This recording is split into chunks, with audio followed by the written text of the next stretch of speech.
에델바이스라는 꽃 아십니까? 에델바이스. 젖꽃입니다. 참 예쁘죠. 이 화면으로 보면 더 예쁜데 저 화면으로 보면은 조금 그래요. 왜? 테레비마다 좀 색깔이 좀 다른 것 같아요. 이 꽃은 높은 산에서 자라는 고산 식물로서 일교차가 심하면 심할수록 날씨가 추우면 추울수록 더 신비로운 색깔을 내는 것이 에델바이스라고 합니다. 우리 새로운 삶에도 에델바이스를 부릅니다. 훈훈한 봄바람에 눈이 녹으면 에델바이스는 비로소 청초하고 앙증스러운 자태를 드러냅니다. 이 에델바이스는 겨울의 시련과 어려움을 극복해낸 꽃입니다. 여러분 바이올린 아시죠? 바이올린을 만드는 명장들은 일부러 차가운 북풍을 맞은 나무를 재료로 선택한다고 합니다. 왜냐하면 모진 북풍과 추운 겨울밤을 견뎌낸 나무가 보통 나무보다 훨씬 아름다운 소리를 내기 때문에 그렇습니다. 우리가 살다 보면 따뜻한 봄날보다 차가운 겨울을 만날 때가 훨씬 더 많습니다. 아마 이 자리에도 인생의 겨울을 지내고 있는 분들이 계실 거예요. 차가운 겨울과 같은 고통과 시련이 우리를 성장시키고 성숙시켜주는 기회가 된다는 사실입니다. 여러분에게 질문 하나 하겠습니다. 여러분 일반적으로 아무 일이 없을 때 기도하십니까? 문제가 생겼을 때 기도하십니까? 물론 이 자리에는 하루도 빠짐없이 새벽마다 교회에 나와 기도하는 분들도 있습니다. 그러나 대개 문제가 생겼을 때, 어려움을 겪을 때, 일이 잘 풀리지 않을 때 기도합니다. 그런데 고통과 시련은 기도하지 않는 사람에게 기도하는 기회를 부여해 주는 겁니다. 또 한 가지 질문하겠습니다. 일이 잘 풀릴 때 겸손해지십니까? 일이 잘 풀리지 않을 때 겸손해지십니까? 일이 잘 풀릴 때도 겸손한 분들은 진짜 겸손한 분들입니다. 일반적으로 일이 잘 풀릴 때보다 일이 잘 풀리지 않을 때 겸손해집니다.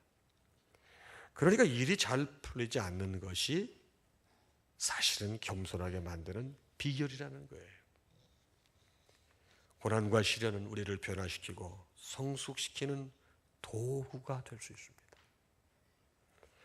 믿음의 조상이라고 불리우는 아브라함을 기억하십니다.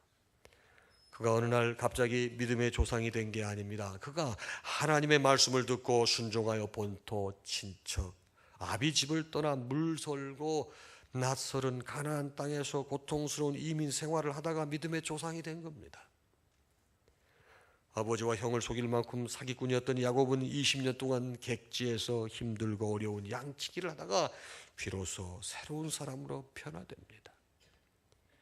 요셉은 13년 동안의 종살이와 옥살이 끝에 당시 세계 최대 강국이었던 애굽의 총리가 되었습니다. 모세는 미디안 광야에서 무려 40년 동안 밑바닥 인생을 살고 난 후 수백만을 이끄는 민족의 지도자가 되었습니다. 성경을 보면 하나님께 쓰임받았던 인물들은 한결같이 고통과 시련의 찬바람을 통과했다는 특징이 있습니다. 그래서 시편 기자는 119편 71절에서 고난 당하는 것이 내게 유익이라. 이로 인하여 내가 주의 율례를 배우게 되었나이다 라고 고백했습니다. 고난을 통해 주님의 뜻을 알았다는 것입니다. 인생의 겨울밤을 통해 새롭게 배웠다는 것입니다. 그러므로 고통과 시련의 찬바람이 우리 인생을 업그레이드 시킨다는 사실을 인식하시기 바랍니다. 계절의 변화를 통해 삶의 지혜를 배우시기 바랍니다. 사랑하는 성도 여러분, 차가운 겨울, 추운 겨울은 언젠가는 지나가게 되어 있습니다. 겨울 대신 봄은 반드시 오게 되어 있습니다. 우리가 사는 이 세상에는 어느 누구도 막을 수 없는 자연의 법칙이 있습니다. 그중 대표적인 것이 바닷물입니다. 우리가 잘 알다시피 바닷물은 가만히 있지 않고 늘 움직입니다. 바닷물이 들어오기도 하고 나가기도 하는데 이것을 밀물과 썰물이라고 합니다. 하루에 2번씩 반복되는 밀물과 썰물을 어느 누구도 막을 수 없습니다. 많은 돈으로 엄청난 권력으로 하늘을 찌를 듯한 인기로도 밀물과 썰물을 막을 수 없어요. 밀물 때가 있으면 반드시 썰물 때가 있습니다. 반대로 썰물 때가 있으면 반드시 밀물 때가 있습니다. 또 우리는 낮과 밤을 막을 수가 없어요. 아무리 과학이 발전하고 문명이 발달해도 지구가 돌면서 생기는 낮과 밤을 막을 수 없습니다.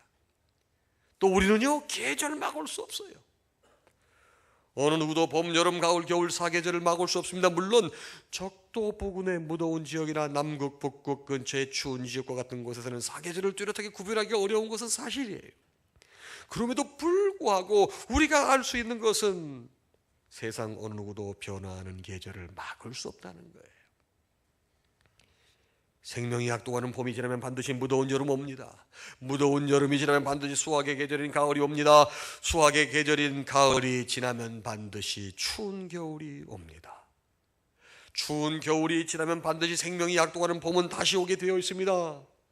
어제 저는 오전에 주의동산교회 그리고 안산동산교회를 이렇게 가게 됐는데 상암동에 봄이 가까이 왔다는 사실을 느꼈습니다.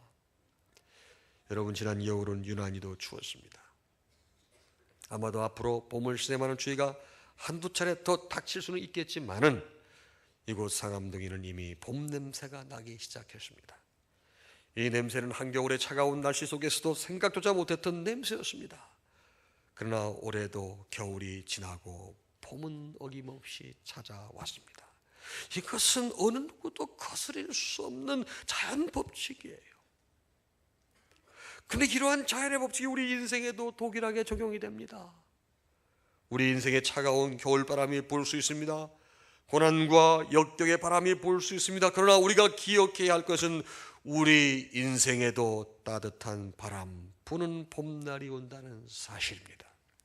여러분, 지금은 여러분들의 인생이 겨울 날씨처럼 스산한 바람, 찬바람 부는 인생일지 모르지만 여러분의 인생 가운데 따뜻한 바람이 부는 봄날이 반드시 저는 오는 것으로 믿고 있습니다. 지금은 소망 없는 겨울 날씨 같은 삶이랄지라도 소망이 넘치는 봄날이 분명히 올 줄 믿습니다. 그러므로 비록 지금은 혹독한 겨울과 같은 삶이랄지라도 믿음의 인내를 하시기 바랍니다.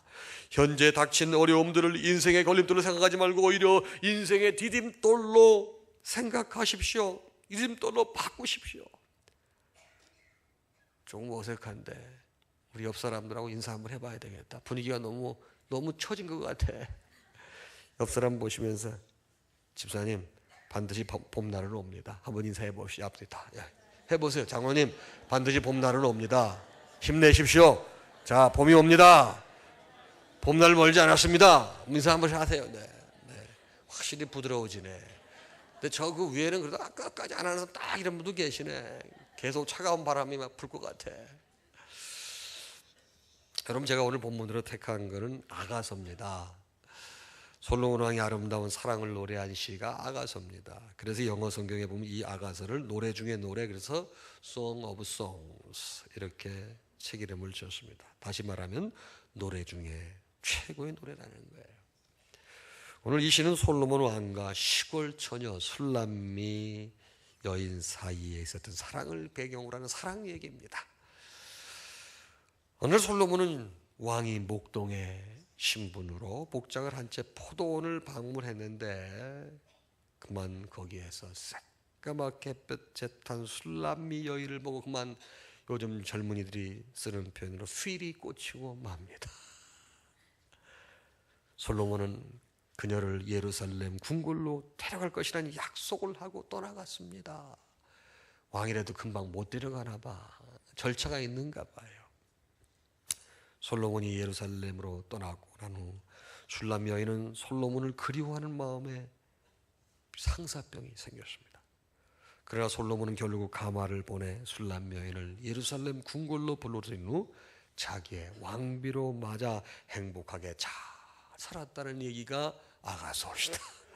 그런데 이 아가서를 읽다 보게 되면 남녀의 깊은 사랑을 느낄 수 있는데, 그 중에 아가서 2장 2절을 보게 되면 이 솔로몬 왕이 술람미 여인에 대한 깊은 사랑을 느낄 수 있는데, 말씀 보니까 여자들 중에 내 사랑은 가시나무 가운데 백합화 같도다. 그러니까 솔로몬의 눈에는 술람미 여인이 피부가 타가지고 흑인 비슷했거든요.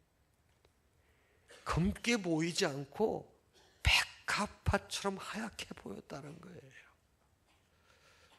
제가 오늘 예배에 참석한 결혼하신 남자분들에게 질문을 하겠습니다. 여러분의 아내가 어떻게 보이십니까? 여러분의 아내가 다른 여인들은 다 가시나무처럼 보이는 반면에 여러분의 아내는 백합화처럼 보이십니까? 아니면 반대로 다른 여인들은 다 백합화처럼 보이는데 여러분의 아내는 가시나무처럼 보이십니까? 여기서 대놓고 얘기하게 되면 후가의 인생을 보장할 수 없기 때문에 속으로 대답하시면 좋겠습니다. 오늘 본문을 보면 솔로몬은 사랑하는 여인에게 비록 피부가 검지만 그녀를 향하여 백합화 같다라고 고백할 정도로 술람미 여인을 사랑했습니다. 그런데 여기 아가서에 나타난 술람미 여인에 대한 솔로몬의 사랑은 단지 남녀간의 사랑만을 묘사한 얘기가 아니에요. 이것은 성도를 향한 하나님의 사랑을 비유적으로 묘사한 얘기입니다. 비록 우리에게 자랑할 것이 없지만 하나님께서 여전히 여러분과 저를 사랑하시는 줄로 믿습니다. 우리에게 자랑할 것은커녕 오히려 단점 투성일지라도 하나님께서는 여러분과 저에 대한 사랑을 멈추지 않으시고 상사병 수준에 계시는 줄로 믿습니다. 오늘 본문 10절을 보면 솔로몬은 사랑하는 술람미 여인에게 이렇게 말합니다. 나의 사랑, 나의 어여쁜 자야, 일어나서 함께 가자. Rise, my darling, my beautiful one, and come with me. 한마디로 말하면 일어나라는 거예요. 일어나라. 더 이상 여기에 있지 말고 함께 가자는 겁니다. 그 이유가 뭡니까? 11절부터 13절에 보게 되면 그 이유가 나와 있는데 이겁니다. 겨울도 지나고 비도 그쳤고 지면에는 꽃이 피고 새에 노래할 때가 이르렀는데 비둘기의 소리가 우리 땅에 들리는구나. 무화과 나무에는 푸른 열매가 익었고 포도나무는 꽃을 피워 향기를 토하는구나. 나의 사랑, 나의 어여쁜 자여, 일어나서 함께 가자. 여러분 뭐예요? 겨우내 내리던 비도 그쳤고 겨우내 얼어붙었던 땅이 녹고 그 속에서 꽃이 피어나고 있습니다. 그리고 추운 겨울에 떠났던 각종 새들이 다시 돌아와 여러분 어느새 비둘기 우는 소리가 들리고 있습니다. 뿐만 아니라 무화과가 맺히기 시작하고 포도나무가 꽃이 피어 향기를 내뿜고 있습니다. 차가운 겨울이 지나고 이제 봄이 왔습니다. 그래서 솔로몬은 술람미 여인에게 일어나서 함께 가자고 권면합니다. 그런데 솔로몬이 술람미 여인에게 권하는 이 말씀은 앞에서도 이미 언급했지만 하나님께서 우리에게 권면하는 것을 비유적으로 묘사한 말씀으로서 이 말씀에는 두 가지 의미가 있습니다. 하나가 뭡니까? 보혜사 성령과 함께 일어나서 가라는 거예요. 추운 겨울이 지나고 이제 봄이 되었으니 일어나 보혜사 성령님과 함께 가라.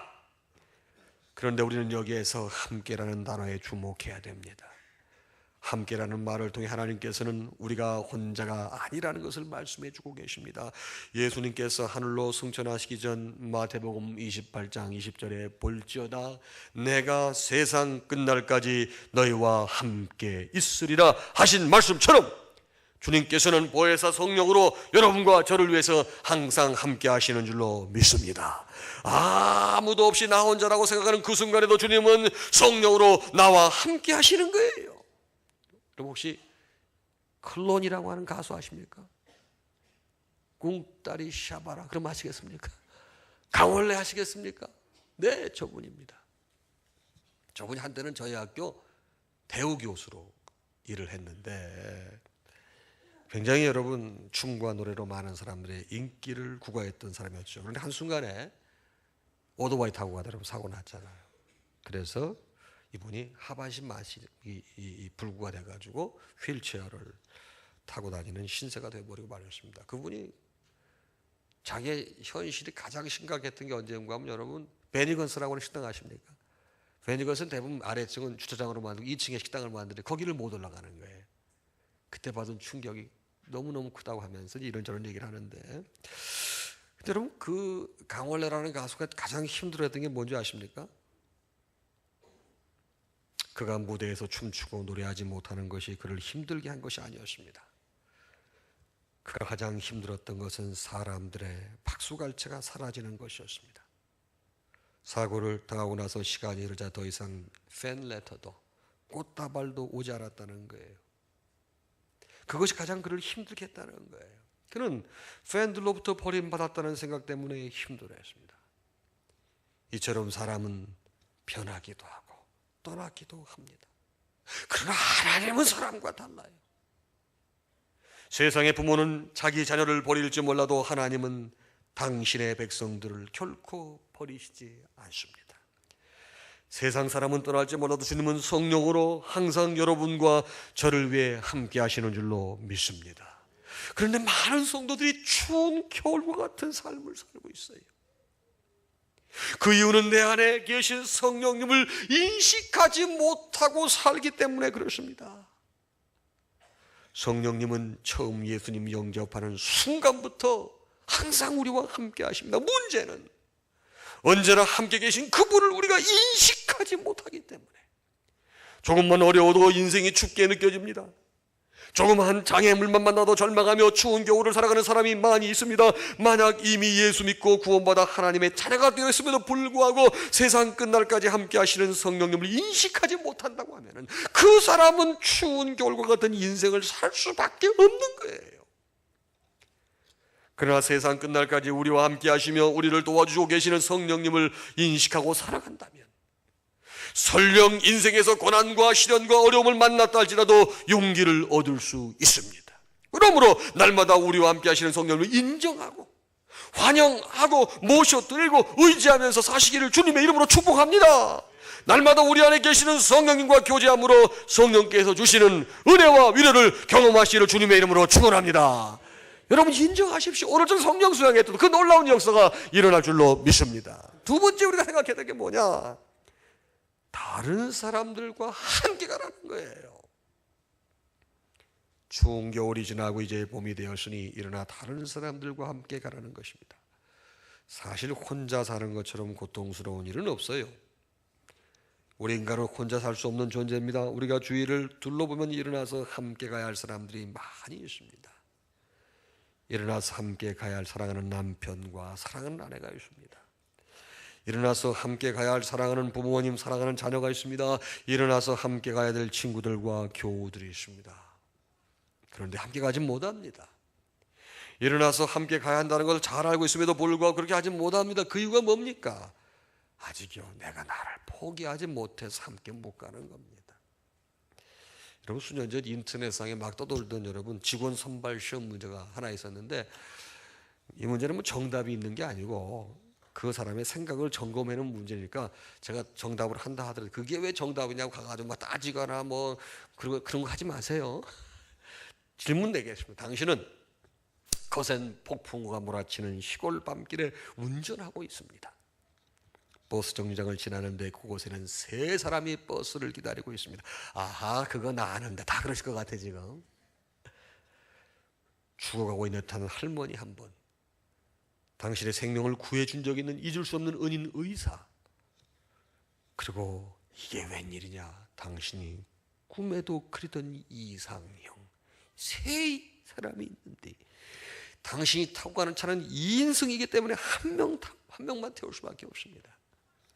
당신은 이 세 사람 중에 누구를 태우겠습니까? 답을 쓰고 그 답에 대한 의견을 서술하라. 이게 질문입니다. 할머니 죽어가시는데 그분을 태우실랍니까? 나를 살려준 적인 그 생명인 의사를 태우실랍니까? 아니면 꿈에도 그런 이상이 나타나는 그 여인을 태우시겠습니까? 어떤 분은 나는 저런 거 해봐야 한 번도 맞힌 적이 없기 때문에 목사님 빨리 답해 주세요.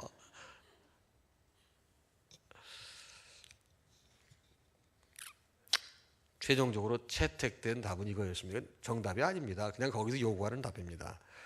의사 선생님께 차 열쇠를 드리는 것입니다. 그러면 그 의사 선생님은 할머니를 모시고 병원으로 갈 수 있을 것입니다. 그리고 저는 제 차에서 내려서 제가 꿈에 그리던 이상형의 여인과 함께 버스를 기다릴 것입니다. 예. 여러분, 이 이야기가 우리에게 무엇을 교훈하고 있습니까? 포기하면 얻는다는 겁니다. 자신의 자동차를 포기하니까 그렇게도 꿈에 그리던 평생을 함께할 소중한 여인을 얻을 수 있다는 겁니다. 그렇습니다. 우리가 함께 가지 못하는 이유는 나를 포기하지 못해서입니다. 내가 먹고 싶은 것만을 먹고자 하면 다른 사람과 함께 가지 못합니다. 내가 하고 싶은 것만을 고집하면 다른 사람과 함께 가지 못합니다. 내가 원하는 것만을 주장하면 다른 사람과 함께 가지를 못합니다. 일어나서 함께 가기 위해서는 나를 포기해야 합니다. 내가 나를 포기해야 되고 나의 주장을 내려놓아야 하고 나의 고집을 접어야만 절망에 있는 남편을 향해서 여보, 우리 일어나서 함께 다시 시작해요라고 할 수 있는 거예요. 낙심한 하늘을 향해서 여보 일어납시다 함께 갑시다라고 권면할 수 있는 거예요. 서로 다른 방향을 향하고 있는 상태에서 여보 함께 갑시다 할 수 없습니다. 함께 가기 위해서는 가장 먼저 방향이 같아야 됩니다. 부부가 서로 한 마음을 가지고 한 방향을 향할 때 함께 갈 수 있는 줄 믿습니다. 우리 주위에 보면 자꾸만 뒤를 돌아보는 사람이 있어요. 이미 결혼하여 아이 낳고 살고 있는데 자꾸만 과거를 돌아보는 사람이 있어요. 학교 다닐 때 만났던 애인은 지금 어떻게 되었을까? 어떻게 되긴 어떻게 됐어? 지지공상으로 살지. 종로에 있던 카페에서 선봤던 그 남자는 어떻게 됐을까? 어떻게 됐어? 완전히 망가졌지. 초등학교 때 짝꿍이었던 그 아이는 지금 어떻게 됐을까? 자꾸 아니라고 뒤돌아보는 사람이 있습니다. 그런데 여러분, 저는 상담학자입니다. 정신적으로 건강하지 못한 사람들의 특징 중에 하나가 뭔지 아십니까? 자꾸만 지나간 과거를 과도하게 집착하는 게 가장 큰 증세 중에 하나입니다. 정신적으로 건강하지 못한 사람들은 대부분 과거에 사로잡힌 사람들이 많습니다. 그러나 우리가 지나간 과거를 아무리 생각하고 또 생각한다 할지라도 과거를 돌이킬 수가 없는 거예요. 절대로 돌이킬 수 없어요. 우리가 다른 사람의 과거를 지나치게 돌아보지 않아야 할 줄로 믿습니다. 그리고 우리의 지나간 과거를 지나치게 뒤돌아보지 않아야 할 줄로 믿습니다. 우리는 지나간 과거를 지나치게 생각하기보다는 새로운 미래를 향해서 힘차게 나가야 되는 거예요. 과거의 시각으로 현재를 바라보면 염려, 근심이지만 미래의 시각으로 현재를 보면 극복할 수 있는 겁니다. 이제 말씀 맺겠습니다. 봄을 영어로 스프링이라고 합니다. 스프링. 샘이 태어나는 거 샘물도 영어로 스프링이라고 그래요. 퍼내면 퍼낼수록 물이 자꾸만 나오는 샘이 스프링입니다. 여러분, 용수천이 뭐예요? 스프링이라고 합니다. 샘물이 마구 솟아오르듯이, 용수철이 튀어오르듯이 얼어붙었던 땅에서 생명의 금들이 마구마구 솟아오르고 있습니다. 우리는 희망의 계절인 봄날에 한 단계 도약하는 삶을 살아야 합니다. 이제는 지나간 과거는 홀을 털어버리고 새롭게 시작하는 계절로 삼아야 됩니다. 겨우내 묵었던 자리를 털고 일어나시기 바랍니다. 낙심의 자리, 절망의 자리, 실패의 자리에서 일어나시기 바랍니다. 사망 권세를 이기시고 지난주에 부활하신 예수 그리스도의 부활의 믿음을 간직하시기 바랍니다. 그리고 항상 우리와 함께 하시기를 원하시는 보혜사 성령과 함께 힘차게 앞으로 나아가세요. 나의 주장을 내려놓고 주위에 있는 아내, 남편, 친구, 부모님, 교우들과 함께 앞으로 힘차게 나가십시오. 하나님이 여러분을 통해서 역사하실 줄로 믿습니다. 이게 신앙생활이에요. 정신적으로 건강하지 못한 사람들의 특징, 여러분 자꾸만 과거 회귀형이에요. 여러분 잊어요. 과거는. 여러분 노래도 맨날 과거를 추억하는 노래 부르는 사람들은 여러분 인생이 칙칙해. 찬송가도 그냥 쳐주고 그런 건 싫더라. 한 번 부르는 건 괜찮은데 맨날 그거 부르면 그냥 그래. 여러분, 하나님 우리를 사랑하셔서 이 땅에 보내셨습니다. 나에게 주신 놀라운 사명이 있습니다. 그거 붙잡고 나아갈 때 주님이 함께 하시는 거예요. 여러분, 4월 첫 주입니다. 야, 본격적으로 봄이 시작해서 여러분 다 잊어버립시다. 던져버립시다. 주님, 내가 새로 시작하랍니다. 특별히 공부하는 학생들 3월 한 달 지나가지고 내가 좀 3월 달 되면 잘해보려고 그랬는데 한 달 지나가지고 완전히 그렸네. 그리긴 뭘 그려? 4월인데 또 새로운 한 달이 시작이 됐는데 잊어버리고 새롭게 시작을 하나님께서 축복하실 줄로 믿습니다.